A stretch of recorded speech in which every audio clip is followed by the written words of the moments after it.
in the title of today's video, I'm going to talk about last weekend's Daytona 500, in which we saw a surprise winner finally get his first career win. But before we get started at that, I want to tell you about something I'm really excited about.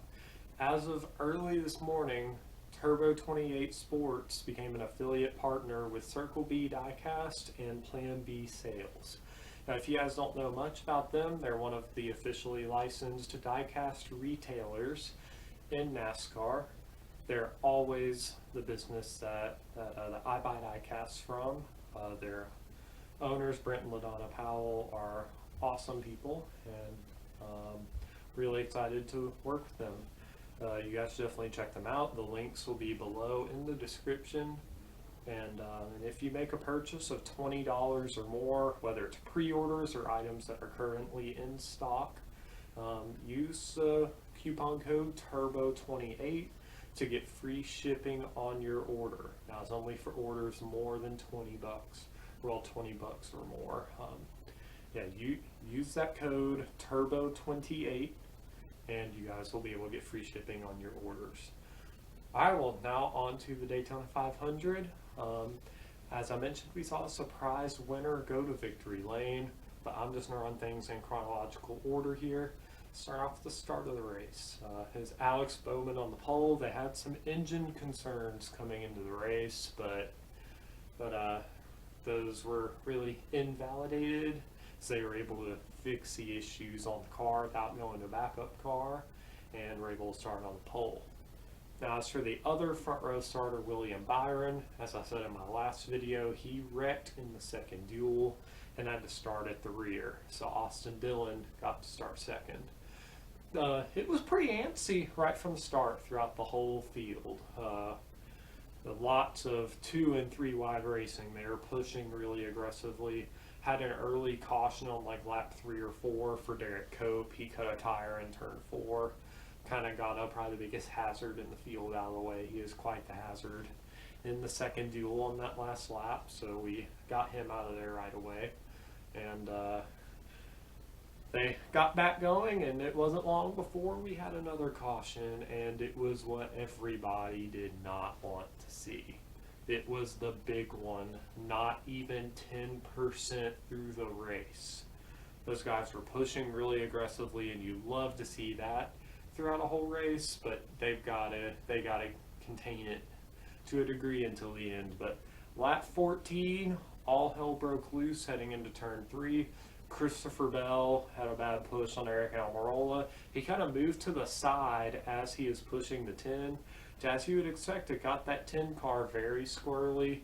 He spun up into Alex Bowman, and they wrecked everywhere. Almirola took a hard hit into the outside wall, and a bunch of guys spun out, trying to avoid the wreck. They got in the grass, and the grass just destroyed those cars. They spun out in the grass. They just all piled up in turn 3. It was classified as a 17 car accident. 11 of those cars were taken out of the race in that accident. Bowman and Almirola were both taken out, as well as other contenders for the win, like Ryan Blaney, Ryan Newman, and Matt DiBenedetto. Almirola was not very happy with Bell. He was very aggressive for the start of the race, to be moving sideways on a guy's bumper. You're pushing him in general, that's not really a good idea, because that's not going to end well. That's just kind of common sense to not move sideways like that when you're actively pushing a guy out long. At that high of a speed, it's not going to end well. Christopher Bell's a young driver. He's not a guy who races dirty, so it wasn't anything intentional. It was just it's not very smart, but it happens. It is what it is.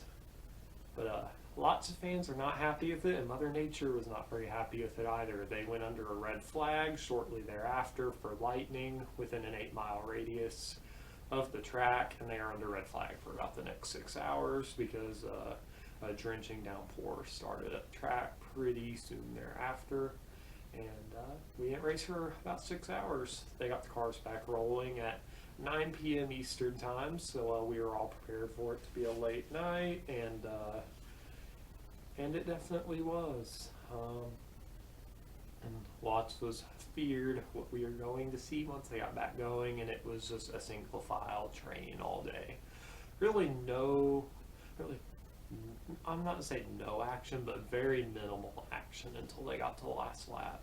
Denny Hamlin won both stages, which I guess you would expect. He's the best super speedway racer in NASCAR at this point, and I don't think there's really much of an argument against that at this point. I mean, the guy's won 3 Daytona 500s.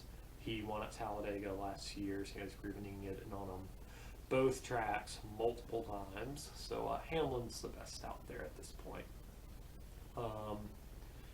Yeah, he dominated those first 2 stages and really looked to be on his way to his 3rd straight Daytona 500 win, which has never been done before. But throughout the whole night, the manufacturers were pitting together.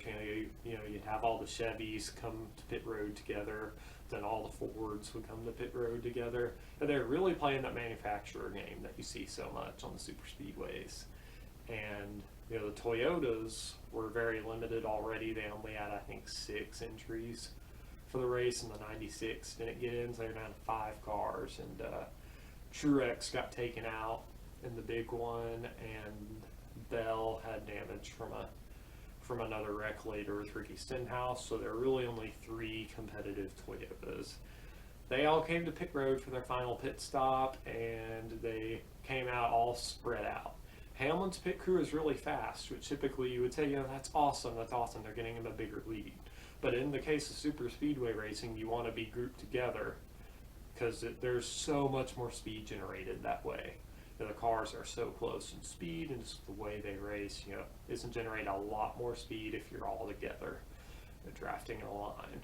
So Hamlin being way out ahead on his own, maybe it looked good for a lap or 2, but then the pack of Fords and Chevys, which were all together at that point, they all caught Hamlin and Kyle Busch and Bubba Wallace and just swallowed them up. Those guys were really eliminated from contention on that pit cycle. It was Joey Logano that led that charge in the pack, led everybody riding around single file on the top as we had seen all day until 2 laps to go, coming off of turn 4, approaching the white flag. Brad Keselowski and Michael McDowell, the 3rd and 4th place cars, pulled out under 2nd place Kevin Harvick, made the move on him and cleared him. And as he moved down to the bottom to try and get with those guys, they moved back up to the top.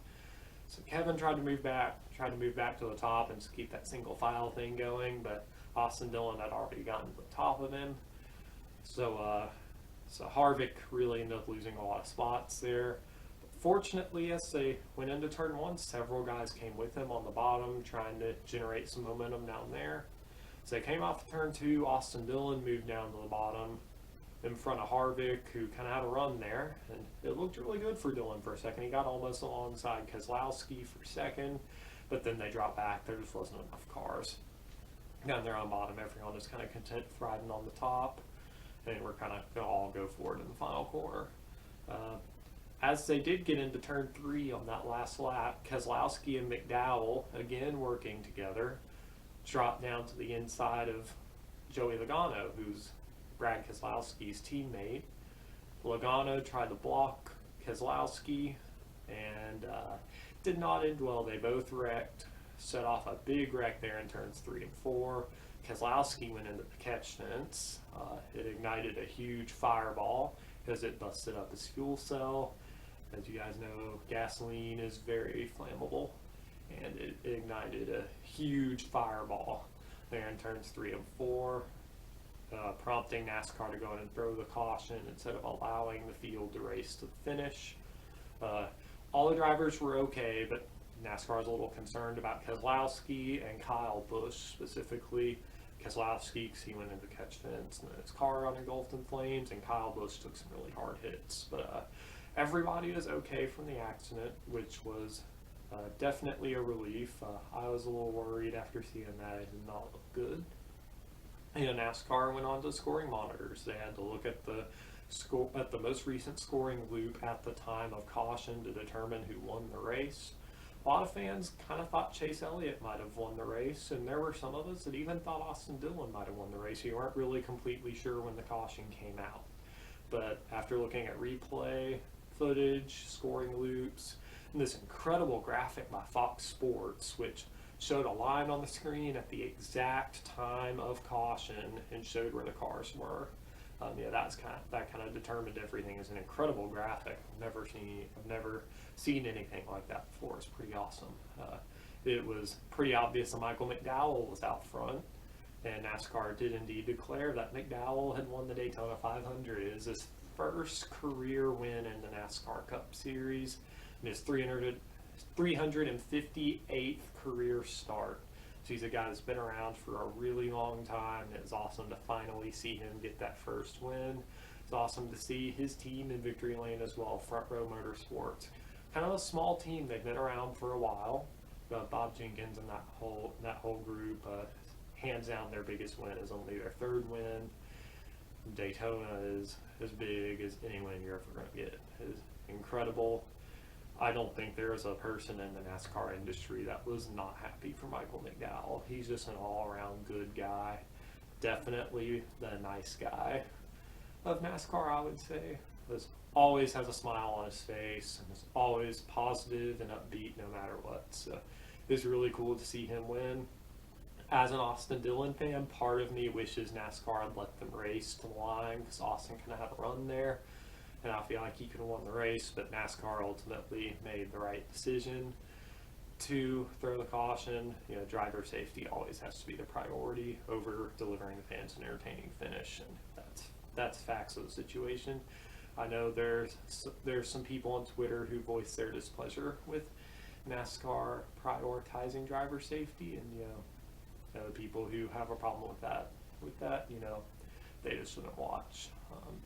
NASCAR definitely made the right decision in my eyes, and most fans would agree. Driver safety has to be the priority. I'm really happy for Michael McDowell. Really cool to see him get that win. So rounding out the top five were Chase Elliott, Austin Dillon, Kevin Harvick, and Denny Hamlin. By virtue of his dual win and stage points, even though Austin Dillon did not win the race, he is still a points leader with 58 points. That puts him 6 points ahead of Denny Hamlin, who won both stages, and Hamlin is second in points. But McDowell sits fifth in the point standings themselves by the playoff grid by virtue of his win.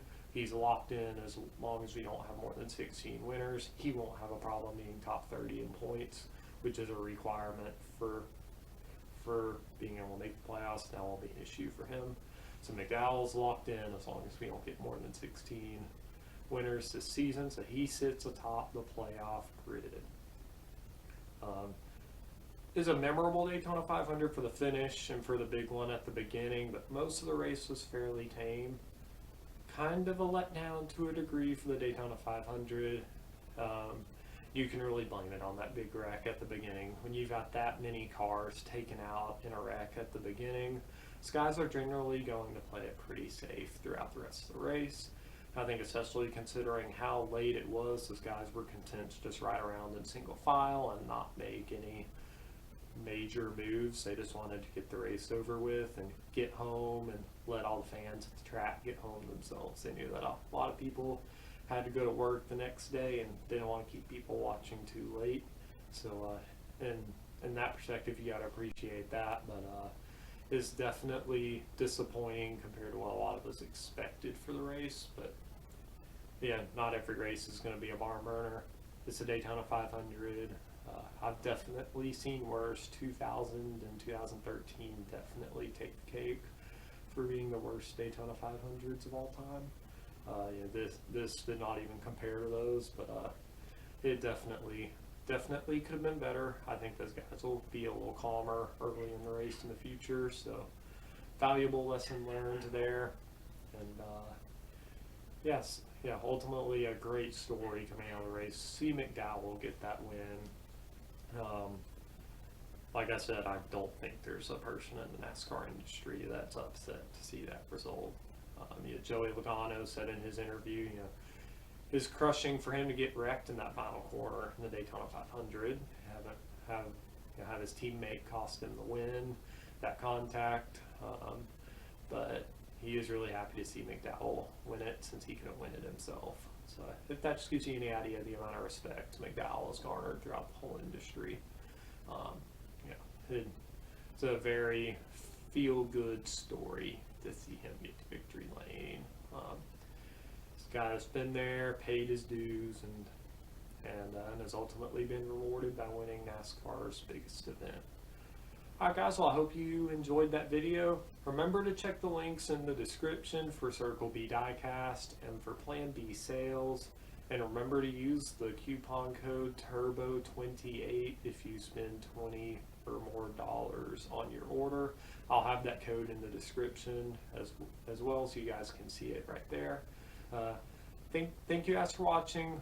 Please subscribe. I'm still trying to grow my brand here a bit. This is still fairly new, so trying to build this up. So please subscribe. Tell your friends about it.